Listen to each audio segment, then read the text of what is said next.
Hello and welcome to another episode of Mike and Dave's Hi-Fi Riff. I'm Mike Evans. And I'm David Price. And David, on this week's riff, what are we going to be reviewing? It's a Rega Aethos integrated amplifier. I'm really pleased about this because looking at our comments through some of our lovely riff-raff comments, loads of people have asked us to review a Rega amp. Yep. And we've got a bit of a belter. It is something special. I think it really is.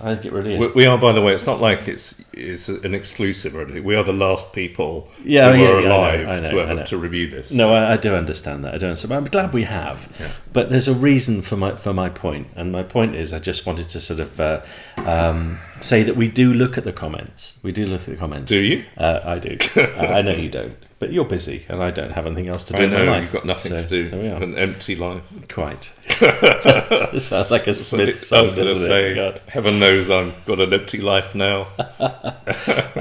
So, I was looking through the comments, yeah, and I have to tell you, I found the best comment ever. Mm-hmm. I mean, ever. Not just on Hi-Fi Riff, right, but on any YouTube channel ever. Mm-hmm. Okay, and I've got it here. Do you mind if I read it out? Not at all. This is awesome. This is the coolest thing in the world. This is from Joseph Hockin 2221. Okay? Right. And he says, "Hey ya, love your channel." Yep. Actually, that'll do. No. There's more. Here we go. There's a small hi-fi shop here in Toronto where Geddy, Gary to his mother, Lee, Geddy Lee, gets his name gear. Wow. Okay. And he says, I only mentioned it because it's got a great name for the hi-fi shop, which is Hi-Fi Faux Fum. Say that again, Mike. Yes, no thanks. But Geddy Lee from Rush has got name gear. Wow. I mean, that's awesome. And he buys it from a shop in Toronto. You've got name gear as well. I have got name gear. See, Geddy and I have got a lot more in common than Geddy realises. Yeah. Now, I know Geddy watches this channel. I'm sure he does. I can't imagine why he wouldn't. So here we go. Here's my thing. Geddy, my friend, I will pay for David and I to fly out to Toronto and meet you in your Thank you. You're welcome. You're welcome. Is that it? No. Oh. There's more. Okay. Stop it. And meet you in Hi-Fi Faux Fum for a coffee. Yeah. And maybe we can bring our laptop and the iPhone and we can record Geddy with our high-end. He'll be used to such high-end recording equipment. He will. Yes. And we can talk about your hi-fi system, Geddy, which would be amazing.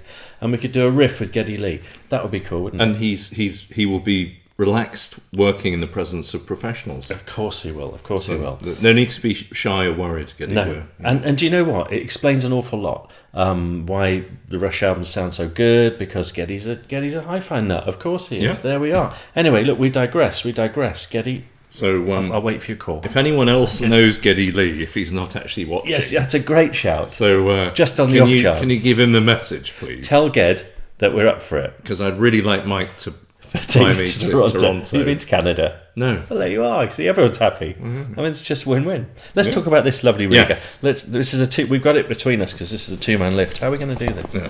Oh my God! Flip. Oh, yes. Quite. Oh my good God! There we are. We're not going to hold this for long, are we? No. It is. Let's put it down. What does it weigh?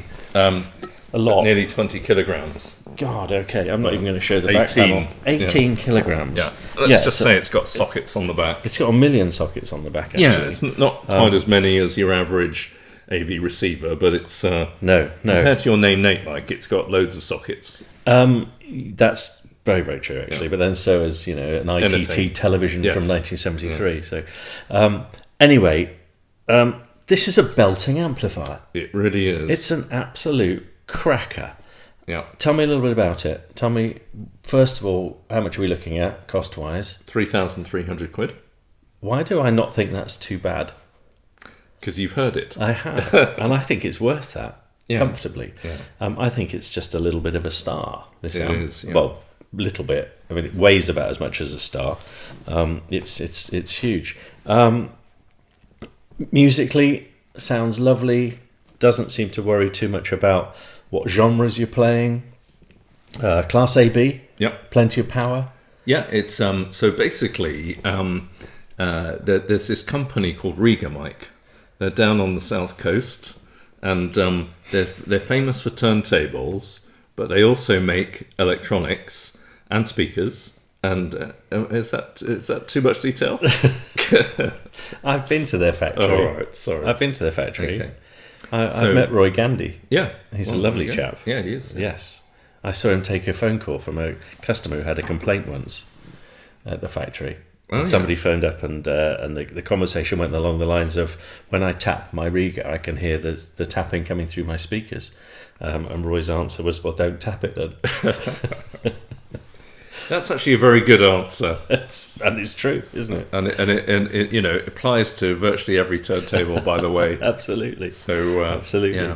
Yeah. So anyway, Aethos. Yeah. Atheist. Yeah. The Rega Atheist. Ethos or whatever. Ethos, yeah. So So to the best of my knowledge, all Rega amps have been designed by a guy called Terry Bateman, who's been with the company a very long time.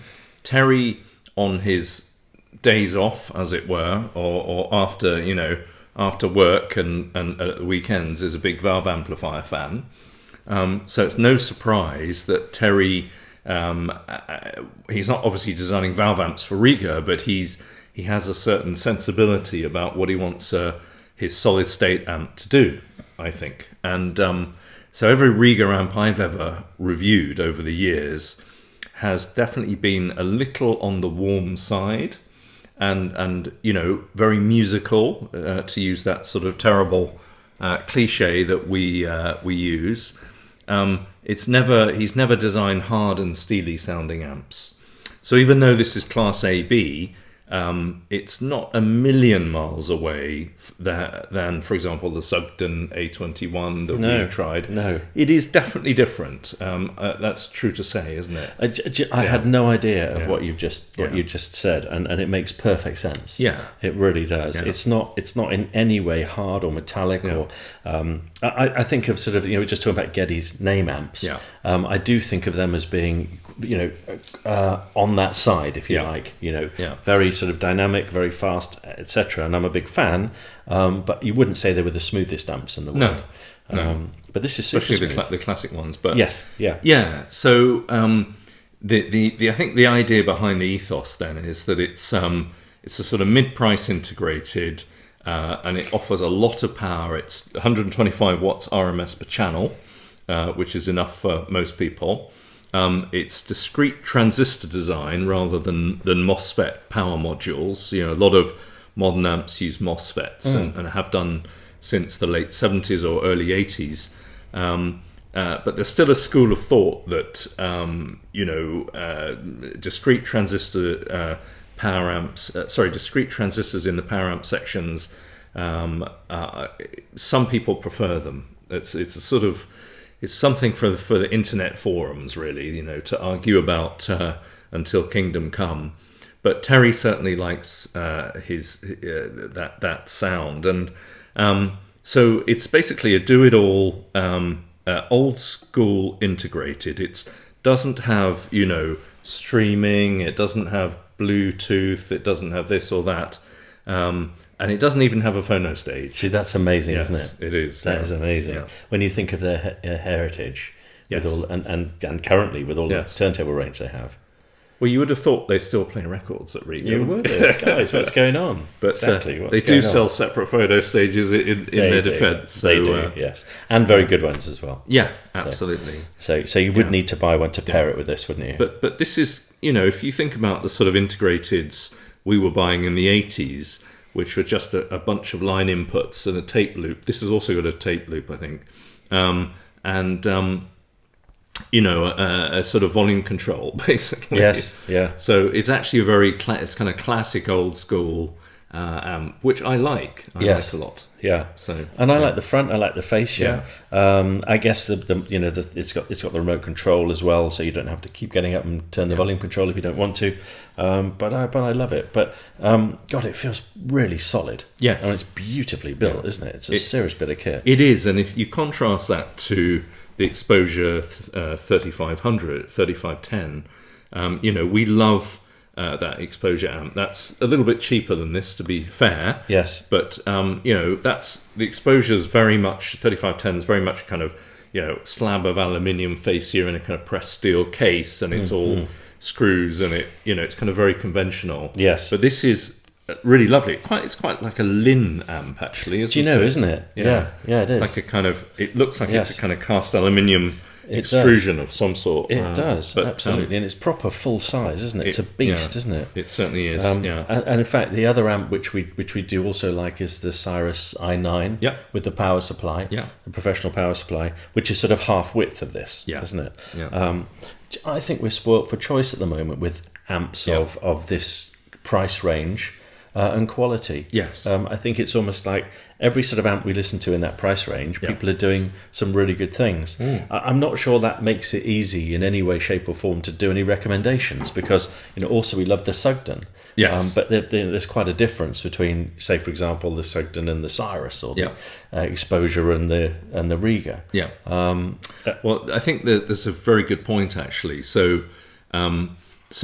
at the moment, for whatever reason, we are blessed with almost too much choice in this sort of mid-price amp market. It's kind of like a kind of BMW 3 Series car range, where you've got the sort of matching Merc, and you've got Audi the sort A4 of Audi, and, and you've got this and that, and the Mondeo or whatever. It's like that phase when there's like millions of different kind of executive family saloons. Yes, yeah. And it's the same now. And on the one hand, you've got, on one extreme, you could say we've got the Sugden A21, which Class is A. Full Class A, and that's 3,300 quid. And that's super minimalist. Same as this, even more so, actually, I think. Mm-hmm. And then on the other end of the side, you've got the NAD M33 Masters series, which is just like basically a sort of modern music center. It's got Blue OS streaming. Class D. It's full Class D, very modern kind of Class D implementation. It's got gazillions of features and a massive display, and you need to be kind of a computer programmer to get through the menu. Yes, it's just hugely feature packed and just with amazing functionality. So you've got kind of NAD on one side, you've got the Sugden in the other, and the Rega is sort of towards the Sugden but not and quite. The Exposure's towards the NAD but not quite. Well, yeah, I mean, the Exposure's kind of a little bit further towards the NAD, isn't it? And then you've got the Cyrus, which is a little bit further towards the NAD, but again, but we could go on for hours. There's so many different things, and we probably missed a whole bunch as well. Yeah, absolutely. But I think what I like about this is that it's beautifully made, and it sounds as good as it looks, I think. It really does. And its sound quality, again, is pitched kind of in the middle. So you don't have Sugden style low power and sort of slightly soft around the edges kind of sound, which it's gorgeous, but it's slightly soft around the edges. Yes, yeah. But you don't have that kind of monster NAD M33 200 watts per channel Class D with gazillion megawatts of bridged and stuff. But it's got a lot of power. It drives loads really well, but it's got the sound quality to back up the power, hasn't it? It really has. It's very much a sweet spot in that respect, I think. Absolutely. So often you've got powerful amps or you've got great sounding amps, haven't you? Exactly that. Often it feels like you can't have one. That's so true. It's either one or the other. And we tried this with the JBLs, which we reviewed. And actually, had no problem at all driving those. No. And it was compared to, say, for example, the Sugden. It was very fast, very dynamic. Everything sort of came alive, which I liked very much. But then we plugged it into your NS1000s. Yes. And actually, very interesting, because it really didn't have any problem driving those either. No problem. Which is a absolute. Yeah. Well done Rega amp. Yeah. Because they're not the easiest load, and we've heard amps very much struggle to drive them. But I thought it sounded sensational. It did with the NS1000s. I really thought it was sensational. We obviously we record our riffs in batches, so we were listening to similar music. We've listened to on a couple of previous riffs. We mentioned this before. Yes. But we listened to Welcome to the Pleasure Dome. Yes. And that was just a tour de force, wasn't it? It was amazing. It was absolutely amazing. And it's not an easy song to reproduce. It can be very bright, and I expected it to be quite bright with the Rega, but it wasn't at all. Yeah. And in fact, that rhythmic bass which goes all the way through it was just sensational. So it's really, starting from the sort of ground up, as it were, the bass is very fluid and musical, so you can hear them, bass player going up and down, really well. But the envelope, the attack of the bass was excellent. It was spot on. And then you go into the mid band, and it was very detailed, wasn't it? And three-dimensional, very good sound stage, I thought. So we in another riff, we're talking about the NAD M33, and we did a quick comparison, and the Rega, I thought, the NAD's got a wonderful left to right, massive left to right. Yes. But the Rega goes really deep front to back. That's as well, so true, doesn't it? Yeah, that's so true. Just images really well, and it has a very authoritative sound. So it's kind of musical and fast and snappy, but it sounds very much in control. And at the same point, it doesn't have this sort of technical, clinical side to it, does it? It's just very engaging. And that's the sort of song I think you want to play if you're auditioning amps, because most amps can play slow music quite well because it doesn't really test them that much. But it's when you get into the really punchy dynamic stuff, where you have to have vice-like control over the drive units. That's when the chickens come home to roost, and this did a terrific job. Yeah, well, Thunderstruck by AC/DC, it's a great amp for that kind of music. Yeah. It can do that as well as it can, kind of Randy Crawford, Rainy Night in Georgia. Yes. It works really well on a wide range of program material. Yeah. And tonally, it's not quite as sweet and warm as the Sugden. I mean, the Sugden is still not that sweet or warm, but the Rega is slightly more on the neutral side, on the dry side, but it's you'd never call it sort of, Technics transistor amplifier. No, not at all. Clinical and clean. No, you can tell it's been designed by a Valve amp fan as well. I think that's a really interesting insight. Yeah. That speaks volumes, actually. Yeah.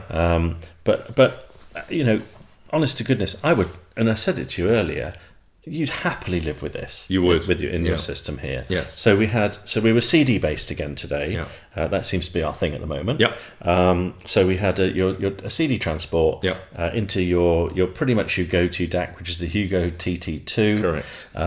Lovely Rega amp, and then your NS1000s. Yeah. That's a heck of a system, wasn't it? Wow. Sounded really good. It really did sound good. And it was driving. I think what I really noticed about it is that on dynamic peaks, it drives really strong. So it's not a case of being a powerful amp that doesn't, really struggles to deliver all of its power. It's got a lot of power, but it can really whack out extra power when it needs to, very fast, can't it, on demand? Yeah, 100%. So 100%. I was, how can I say this without sounding rude? I was surprised as to how good it was. I really didn't expect it to be that sensational, especially with the competition at that price range as well. But it's just a brilliant amp. It is, brilliant. And this was just, we were saying this a while ago, that this album is so good. As your hi-fi gets better, the recording gets better. And this is Kraftwerk, and it was just like game over.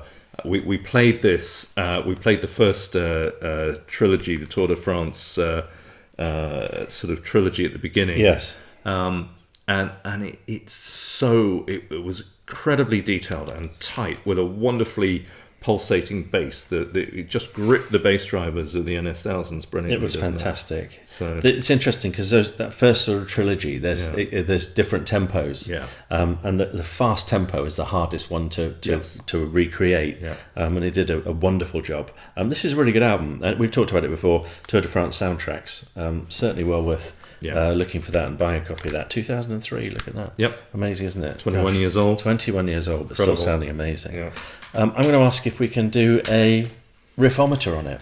If we can. This should be a fairly easy riffometer, I feel. A quick summary then. We've heard most of the amps around this price, there or thereabouts. It's one of the very best. And I really like the Exposure 3510. I really like the Sugden A21. And I really like this, being the last person ever to and hear I like this. the Cyrus as well. Yeah, well, So, absolutely, Cyrus is really good as well, especially with the extra power With the supply. power supply, yes. Which is a bit more expensive. It does but- push it a little bit dearer. Yeah. But certainly if you want like a stripped down amp with no frills that gives absolutely the best sound per pound across a wide variety of musical program material, whether it's kind of heavy metal or it's jazz funk or whatever, or rock, this is an absolute peach. Just give it a quick. Yeah. There we go. One more pause just to show my. Oh God! Yeah, look at this. There we are. Excellent. So- That'll do. Yeah. So I'm going to give it 9.5. So Wow. Okay. Yeah. Okay. Yeah. That's a good score, isn't It it? is, Wow, yeah. it's an amazing Yeah, score. yeah. I can't see why I would give it any less than that. Yeah. I'm going to go 9.5 as well. Yeah. It's an absolute belter. Belter. And I'm so glad I had the chance to listen to it. Yeah. Thank you very much. It's been brilliant Yeah. and terrific. And I know we're a little bit probably behind the curve reviewing this amp, Yeah. as you said, but God, I'm so glad we've done it. And 9.5 from both of us. What can I absolutely. say? Yeah. Excellent. So absolute sizzler from Riga, and Brilliant. not a total surprise, I have to say, having reviewed their other stuff, but it's got to be on your audition list if you're looking for a sub 4,000 quid integrated, and I think 100%. there'll only be one or two that you would even call it 100%. sort of competition for it. So. No, there we are. Yeah. Excellent. Thank you. And thank you for watching this episode of Mike and Dave's Hi-Fi Riff. And of course, we'll see you at the next one. Thanks very much. Bye-bye. Bye.